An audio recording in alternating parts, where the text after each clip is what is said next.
Liberando su potencial. Hablando de potencial humano, ¿alguna vez se han preguntado a qué se debe la gran disparidad de resultados y desempeño entre una persona y otra?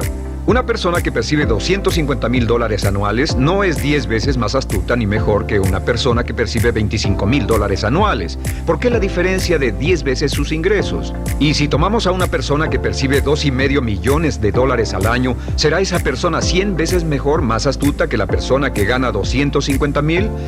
Imposible.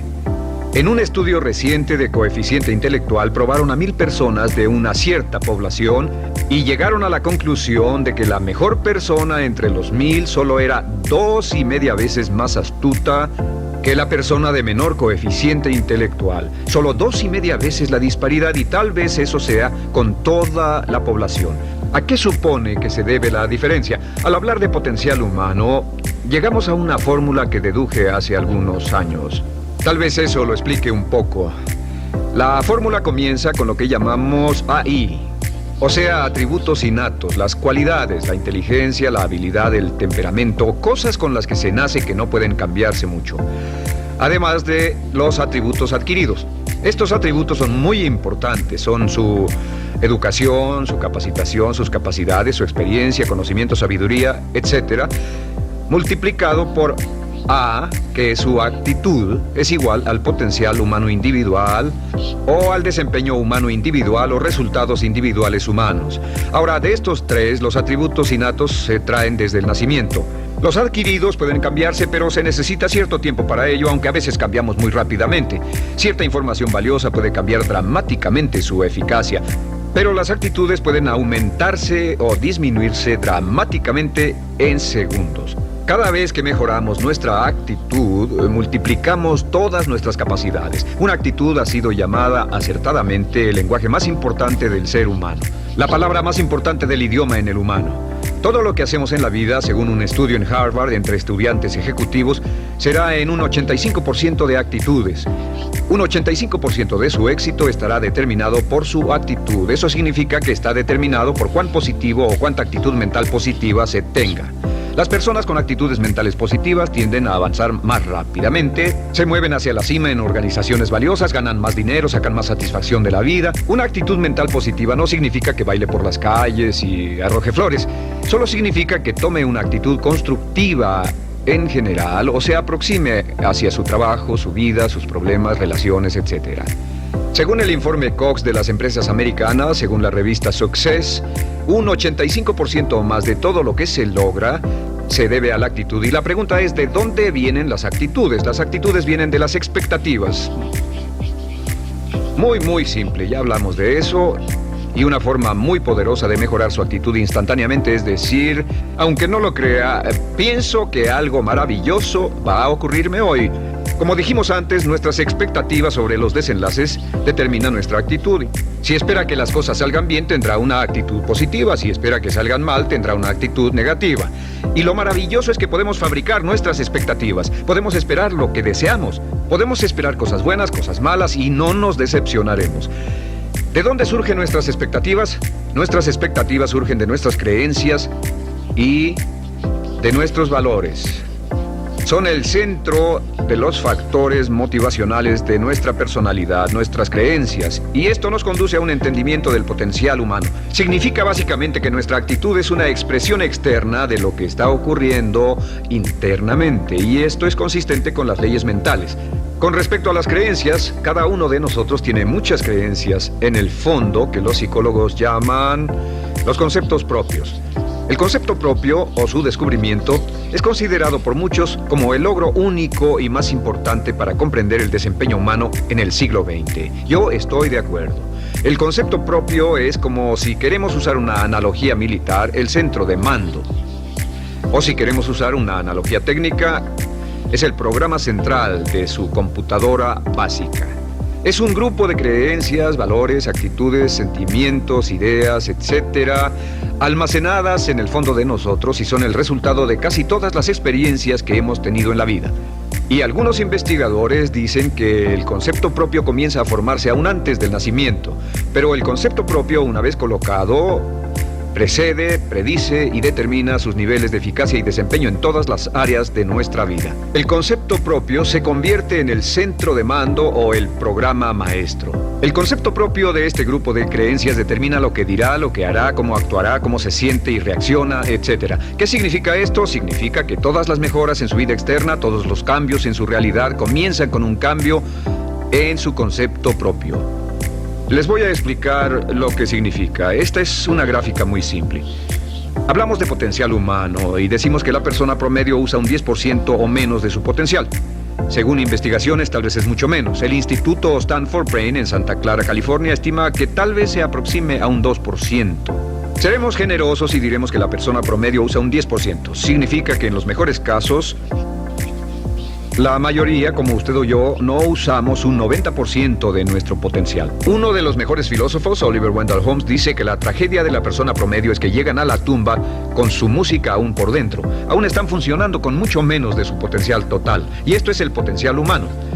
Sabemos que existe una relación directa entre el potencial humano y el concepto propio, pero como nuestros conceptos propios o nuestras estimaciones de nosotros mismos generalmente son mucho menores de lo que debieran ser, nuestro nivel de desempeño y eficacia también es menor. Sabemos que nuestro concepto propio es altamente subjetivo. ¿Qué significa esto? Significa que el concepto propio, lo que pensamos que es cierto sobre nosotros mismos, no está basado en la realidad, está basado en información que hemos tomado y aceptado como cierto, hasta el grado en que creemos lo que sea de nosotros mismos y se vuelve cierto para nosotros porque actuamos de una forma consistente con ello. Algunas personas que leen sus horóscopos y creen en horóscopos predicen su futuro. Hay algunas personas que toman la crítica y las opiniones de otros a quienes ni siquiera respetan y hacen suyas esas ideas, dando un resultado muy negativo. Lo que piense, lo que acepte como cierto, se vuelve cierto para usted. También sabemos que como adultos tenemos una variedad de conceptos propios. Tenemos un concepto propio de cómo vestirnos, cuánto pesamos, lo que comemos, lo bien que podemos hablar en público, qué tipo de padres somos, qué tipo de hijos somos con nuestros padres, qué tipo de esposo o esposa somos, qué tipo de amante, de conductor. Lo interesante de manejar es que todos los hombres tienen un concepto muy positivo con respecto a esto.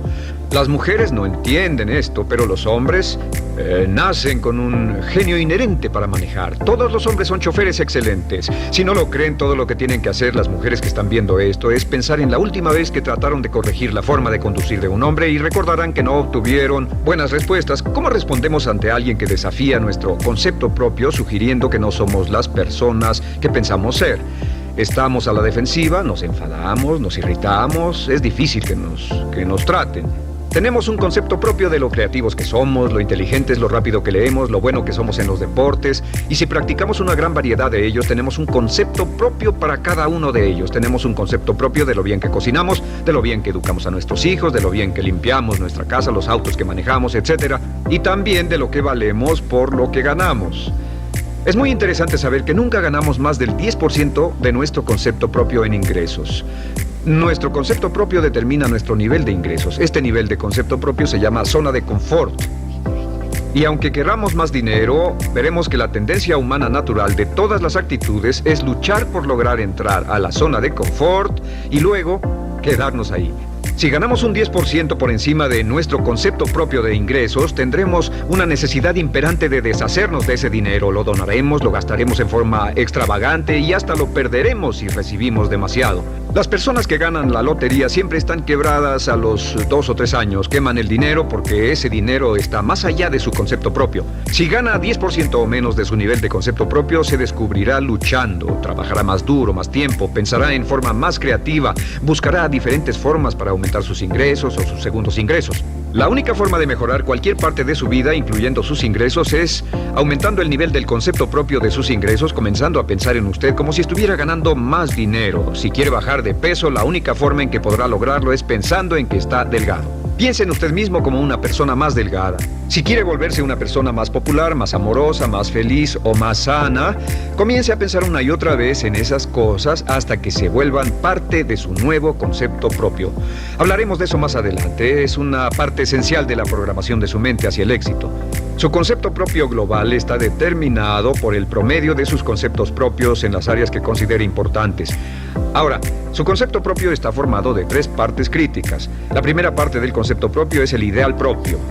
El ideal propio es la persona que más desearía ser, es su idea de lo que constituye un ganador, es su visión ideal de lo mejor que puede ser usted. Nada más, una de las cosas que sabemos de las personas con éxito es que las personas con éxito tienen ideales propios muy claros, ideales claros de quién quieren ser en el futuro. Las que no tienen éxito tienen ideales muy vagos. El número 2 es la autoimagen. La autoimagen es como un retrato de cómo se ve a sí mismo y lo que piensa de sí mismo. La autoimagen es el espejo interno, es como se percibe a sí mismo ahora en su desempeño actual, en forma cotidiana. La tercera parte es su autoestima. Su autoestima es cómo se siente consigo mismo. Cómo se siente consigo mismo es la fuerza motriz, el motor, la fuerza poderosa dentro de su subconsciente. Es la fuerza de energía dentro de su concepto propio y determina casi todo lo que le pasa. La mejor definición de autoestima es cuánto se agrada a sí mismo. Cuánto se agrada a sí mismo como esposo, cuánto se agrada a sí mismo como empleado, cuánto se agrada a sí mismo como jefe, como inversionista, como orador profesional, como atleta, etc. Según se agrade a sí mismo, su nivel de autoestima, su sentimiento emocional global respecto a cualquier área de su vida determina su desempeño y su eficacia en dicha área. Lo sorprendente es que se convierte en lo que piensa, su concepto propio es maleable, su autoestima puede formarse repitiendo una y otra vez: me agrada mi persona, me agrada mi persona, me agrada mi persona. Me agrada mi persona, me agrada mi persona, me agrada mi persona. Entre más se repita, me agrada mi persona, me agrada mi persona, entre más lo repita una y otra vez, más crecerá su autoestima, y entre más crezca su autoestima, más crecerá su concepto propio global. Cuando crezca su concepto propio global, su desempeño será mejor en todo lo demás que emprenda. Cada vez que diga, me agrada mi persona, me agrada mi persona, me agrada mi persona, me agrada mi persona, me agrada, será como bombearse psicológicamente. Todo lo que pase que haga que su autoestima suba, hará que se comporte mejor. Todo lo que haga que su autoestima baje, hará que se comporte peor, que cometa errores, que sea infeliz, etc. Un punto crítico de agradarse a sí mismo, sobre autoestima y agradarse a sí mismo, es que, número 1, nunca puede querer a nadie más de lo que se quiere a sí mismo. Que su nivel de autoestima es determinante de la calidad de relaciones que tenga con los demás. Y número 2 es que nunca puede esperar que nadie más lo quiera o respete más de lo que se respeta a sí mismo. Cuanto se agrade o se respete a sí mismo determina sus actitudes hacia usted. Todas las escuelas de psicología actualmente están de acuerdo en el hecho de que depende de lo que usted realmente se quiera y se respete a sí mismo como un ser humano valioso e importante, tiene efecto sobre todo lo que le pase. Cuánto se agrade a sí mismo, y lo que puede hacer es mejorar su autoestima diciendo: me agrada mi persona, me agrada mi persona, me agrada mi persona, me agrada mi persona. Y esto nos lleva a la pregunta: ¿de dónde viene el concepto de autoestima? Y descubrimos que el concepto propio es maleable, puesto que no nace con este concepto propio, no nace con ninguna idea sobre sí mismo, no nace con autoimagen ni autoestima, nace en cierto modo como potencial propio. Es la mejor forma de plantearlo. La persona promedio llega al mundo como potencial puro y no tiene el concepto propio de que todo lo que es ahora, todo sentimiento que tiene, toda actitud o valor, tuvo que aprenderlo en el transcurso de su vida. También sabemos que el niño llega al mundo con una necesidad imperante de amor y contacto. Y como una gran cantidad de investigaciones lo indican, necesitamos mucho amor y contacto durante toda nuestra vida, pero en especial durante nuestros años de formación, porque de niños aprendemos quiénes somos, cuánto valemos, si somos importantes, inteligentes, amorosos, chistosos. Todo esto lo aprendemos por la forma en que nuestros padres nos tratan. Si nuestros padres, nuestros parientes, tíos o tías, en especial nuestros padres, nos tratan como si fuéramos realmente importantes, crecemos pensando que somos realmente importantes, pero si nuestros padres no lo hacen, pasa algo más. Sabemos que los primeros años de vida son los más importantes para el desarrollo del concepto propio, que un niño comienza a partir de cero. El niño nace sin saber quién es él o ella. Son sumamente valiosos el primero, segundo, tercero, cuarto y quinto años de vida. Algunos psicólogos pensaban que eran los 5 primeros años, pero ahora dicen que son los 3 primeros años. En sus 3 primeros años de vida el niño aprende quién es, y dicen que si se les da suficiente cantidad y buena calidad de amor en los 3 a 5 primeros años, los prepara usted de por vida. Los coloca en una base sólida de autoestima y confianza en sí mismos, valor e importancia realmente. Existe una relación directa entre la calidad y la cantidad de amor y el desarrollo de una personalidad sana. Entre más amor, amor incondicional, reciba un niño en sus años formativos, más fuerte será la base de su personalidad. El reverso de la educación es que casi todos los problemas de psicosis, neurosis, perturbaciones de la personalidad y problemas de comportamiento surgen de los problemas que se tengan con el concepto propio. Ahora observemos a los adultos. Aquí está nuestra personalidad adulta. Si nos observamos, podemos llegar a reparar nuestras bases, por así decirlo, repitiéndonos una y otra vez: me agrada mi persona, me agrada mi persona, me agrada mi persona, y llevamos ese concreto reparador hacia la base de nuestra personalidad. Los niños necesitan el amor como las rosas necesitan la lluvia. Los niños que carecen de amor a menudo mueren por escasez de amor. Es una enfermedad llamada marisma. Ahora, ¿qué más sabemos sobre los niños? Sabemos que los niños llegan al mundo con dos atributos notables. El primero es que no sienten temor. Los niños nacen sin temores. No temen a nada excepto a caerse y a los ruidos fuertes. Y esto se expresa en sus actitudes: yo puedo. Los niños llegan al mundo pensando que pueden hacer cualquier cosa, y quien haya criado a un niño hasta la edad de 3, 4 o 5 años sabe que debe pasar esos primeros años evitando que se maten, porque son como pilotos japoneses, porque no le tienen miedo a nada. Su segundo atributo es que llegan al mundo totalmente espontáneos. Dicen lo que quieren, hacen lo que quieren, son totalmente desinhibidos. Totalmente. Ellos no temen hacer nada de lo que desean, y esto se expresa en su actitud: no quiero. No tengo que hacerlo. Si ha tratado de controlar a un niño, lo habrá visto. Lo primero que dicen cuando comienza a darle órdenes, lo primero que aprenden es: no tengo que hacerlo. Claro, a veces cambiamos sus mentes de una u otra forma, pero estos son los dos atributos con los que los niños llegan al mundo. Llegan al mundo sin temores y desinhibidos. ¿Qué significa esto? Significa que nuestro derecho innato natural es no ser temerosos y ser desinhibidos. Y solo cuando podemos crear la misma situación en nuestra vida adulta, cuando no tememos y somos desinhibidos, nos sentimos a gusto con nosotros mismos. Las mejores organizaciones, las mejores compañías son las que crean un ambiente donde nos sentimos sin temores y sin reservas para ser nosotros mismos y para hacer lo mejor de nosotros. Al crecer descubrimos que los niños aprenden de dos maneras. La primera es por imitación. Imitan a uno o a ambos padres, en especial al padre dominante. Algunas veces el padre dominante cambiará cuando crezca el niño, y a veces los niños imitan al padre, a veces a la madre, pero aprenden por imitación. Muchas características y hábitos que tenemos como adultos los aprendimos de nuestros padres. ¿Alguna vez ha tenido la ocasión de gritarle o reñirle a uno de sus hijos? Verá que le dice las mismas cosas que le dijo su padre a usted cuando era niño. Así que imitamos. A veces imitamos su caminar, a veces su forma de hablar, a veces imitamos sus valores, sus creencias, etc. Aunque esos valores y esas creencias no tengan ningún valor. ¿Por qué? Porque nuestros padres eran así cuando nosotros éramos niños. La segunda forma en que aprendemos es pasando de la incomodidad, lo que no se siente bien, hacia la comodidad. Freud llamó a esto el principio del placer.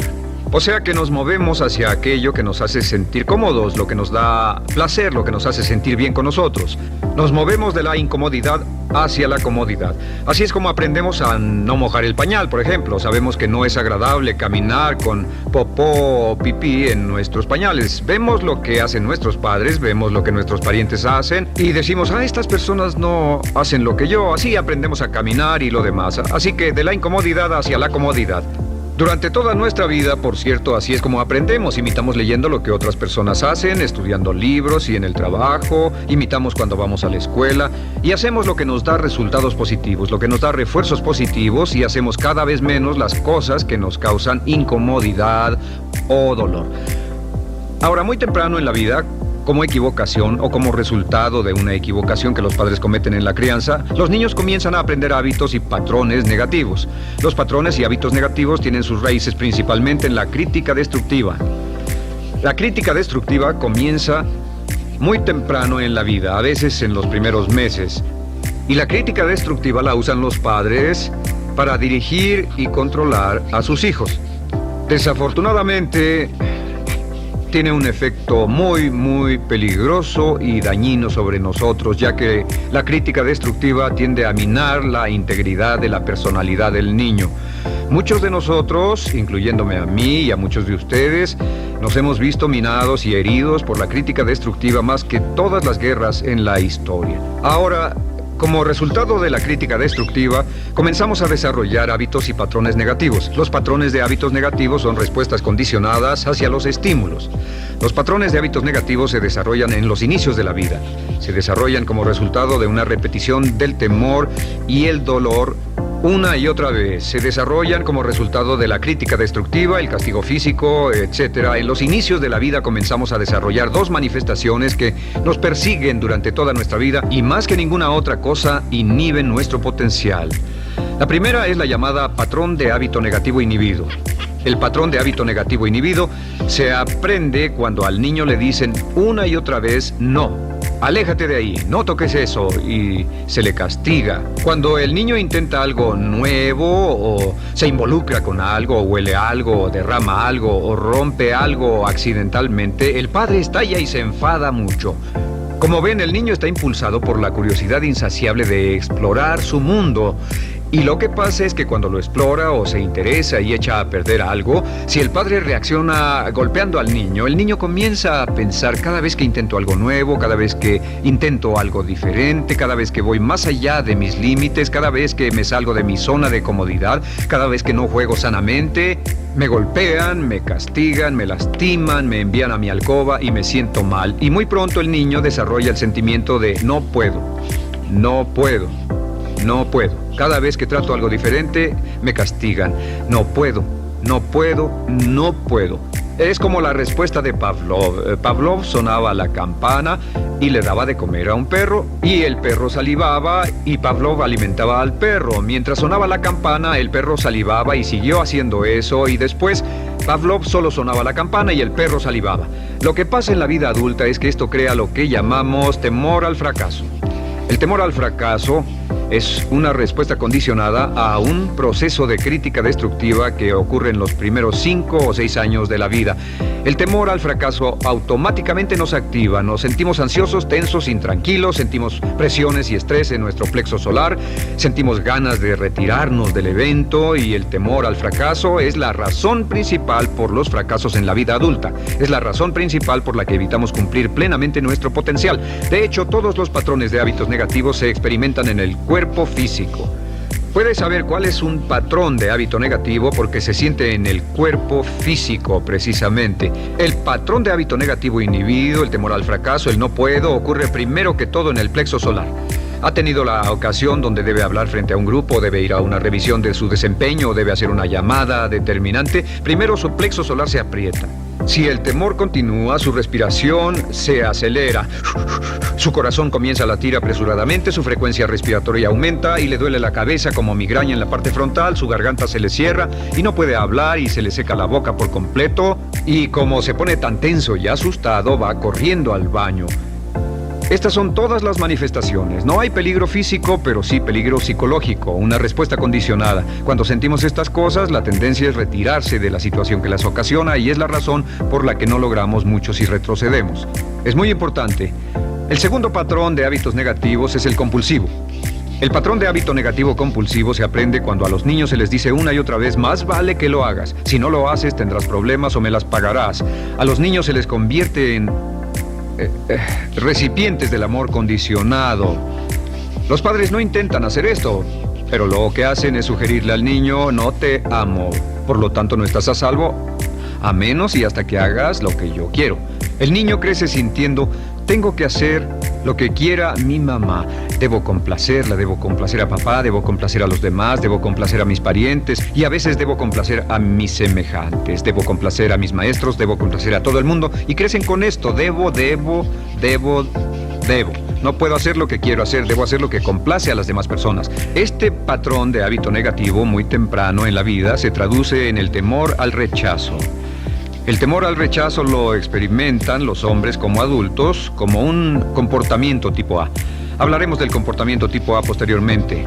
El comportamiento tipo A es una necesidad compulsiva o excesivamente compulsiva de complacer de algún modo a alguien sin normas de comportamiento, prácticamente sin pensarlo. El temor al rechazo nos impulsa, nos hace muy sensibles a las necesidades de los demás. Hacemos cosas que otras personas quieren, no hacemos lo que nosotros queremos. Siempre estamos tratando de complacer a los demás. Tenemos preocupaciones o nos importan las opiniones, sentimientos y actitudes de otros hasta el punto donde ocultamos nuestras necesidades. El temor al rechazo se siente en la columna del cuerpo. Se divide el cuerpo a la mitad y se siente hacia abajo en la mitad posterior del cuerpo. El primer lugar donde comienza a sentirse el temor al rechazo es generalmente en los hombros y el cuello. Nos sentimos entumidos, duros, tensos. Cuando tenemos mucho que hacer sentiremos un estrés tremendo en la columna. Los músculos se estiran en la parte posterior. A veces se manifestará como flebitis y venas varicosas y a menudo nos darán dolores de cabeza en la parte posterior de esta porque las arterias carótidas que llevan la sangre hasta la cabeza, los músculos a su alrededor se contraen y la cantidad de sangre que fluye hacia la cabeza fluye más lentamente y se siente un terrible dolor de cabeza en la parte posterior. Estos dos temores, los patrones de hábitos negativos compulsivos, el compulsivo y el inhibitorio, son resultado de la crítica destructiva, el gran destructor de la personalidad que nos persigue durante toda la vida. Y lo maravilloso de todo esto es que como son patrones de hábitos aprendidos, podemos olvidarlos. Podemos acabar con el temor al fracaso que nos detiene. Podemos acabar con el temor al rechazo que hace que hagamos cosas que complacen a los demás en vez de complacernos a nosotros, trabajando con nuestra propia autoestima. Porque existe una relación inversa entre la autoestima y el patrón de hábitos negativos. Porque entre más se agrade a sí mismo, menos teme al fracaso. Entre más se agrade a sí mismo, menos teme al rechazo. Entre más se agrade a sí mismo, menos temerá a cualquier cosa. Y si sigue repitiendo, me agrada mi persona, me agrada mi persona, me agrada mi persona una y otra vez, si sigue diciendo esto, con el tiempo su autoestima sube más y más y más y más y sus temores desde luego bajan. Cuando su autoestima sube, sus temores van en dirección opuesta. Ahora, ¿cómo enfrentar la crítica destructiva si debe criticar a otras personas?